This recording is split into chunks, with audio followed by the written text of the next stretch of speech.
I stayed a virgin. And this horrific disease found me. It started with a whisper, a tickle under my skin. I'd been abstinent, not by choice exactly, more like circumstance. Let's just say dating hadn't been a priority. Landlord's bills and the constant gnawing anxiety of being a barely scraping by adult had a funny way of killing the mood. Then the itch came, relentless, unscratchable. Small red bumps appeared, like angry mosquito bites, but they wouldn't fade. I ignored them, chalking it up to stress. But then they started to form. Shapes. Tiny, grotesque faces, contorted in silent screams. And that's when the whispers started. "Thank you," they hissed, a chorus of tiny, rasping voices that seemed to vibrate from inside my own skull. "Thank you for giving us life." I was losing it.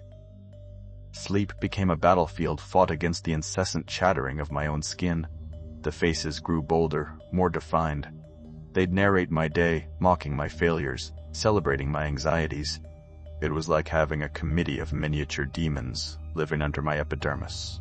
One of them, a particularly nasty little face with a perpetually sneering expression, seemed to be the ringleader. He called himself, well, he didn't exactly have a name. He just referred to himself as the Condition.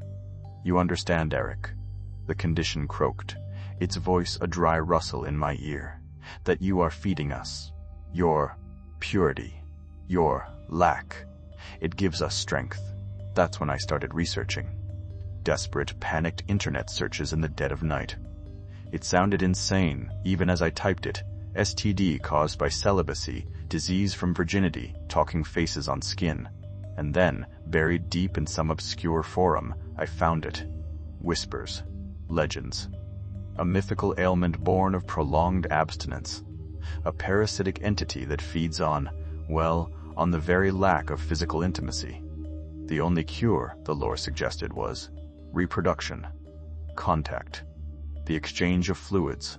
Acquiring a normal STD, apparently, was preferable to being consumed by this thing. I felt nauseous. This couldn't be real. I was stressed, sleep-deprived, and clearly hallucinating. But the faces on my skin were undeniable. And the whispers, the constant maddening whispers. The Condition was getting stronger, more demanding.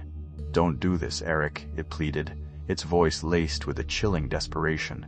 "Don't give us away. We are you now." My body was deteriorating.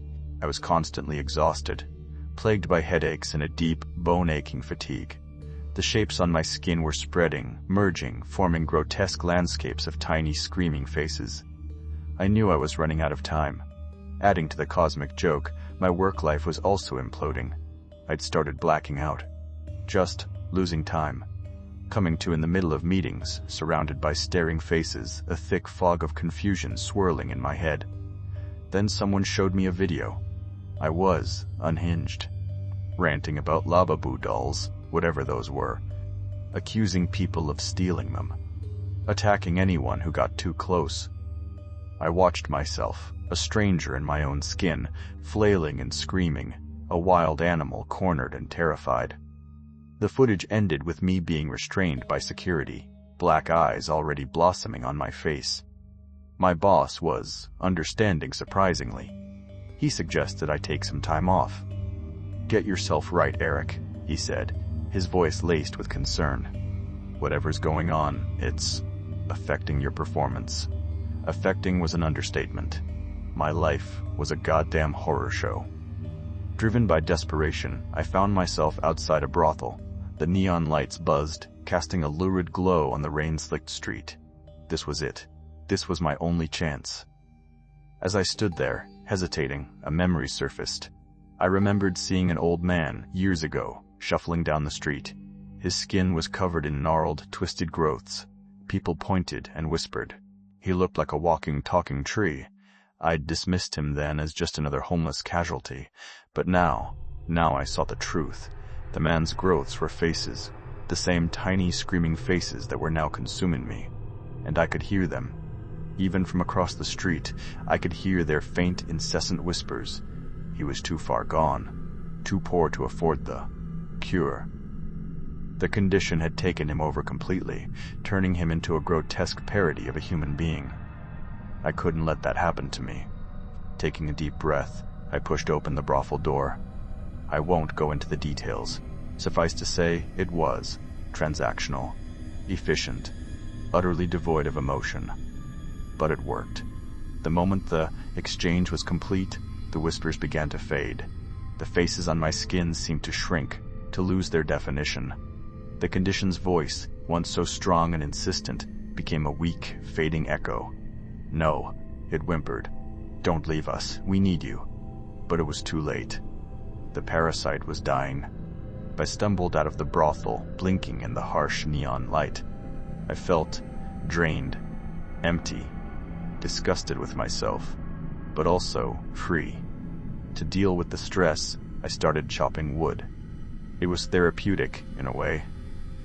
The rhythmic swing of the axe, the satisfying crunch of splitting wood, the physical exertion that burned away the lingering anxiety. I'd always been a pretty good tree surgeon, efficient and precise. One afternoon, I was working on a particularly large oak. I swung the axe, and the blade bit deep into the trunk. But instead of the familiar splintering of wood, there was a sickening squelch. Blood. And something else. Viscous, gelatinous matter. I recoiled in horror, dropping the axe. The tree wasn't a tree. It was a person, or what was left of one. Covered in the same grotesque growths, the same tiny screaming faces. I had killed someone. Panicked, I fled. I ran as fast as I could, not stopping until I reached my apartment. I locked the door, heart pounding, mind racing. What had I done? As I sat there trembling, I looked out the window, and I saw her. A woman, standing in the park across the street. She was merging with a tree. The branches were growing out of her skin, the bark encasing her limbs. And I could hear them, the whispers, the faint, incessant chattering of tiny, screaming faces. It wasn't just me. It was everywhere. The STD caused by celibacy, the condition. It was a plague, a silent, invisible pandemic. And I had just become a carrier. I don't know what to do. I don't know who to trust. I don't even know if what I'm seeing is real. But one thing I know for sure, I'm not safe. And neither are you.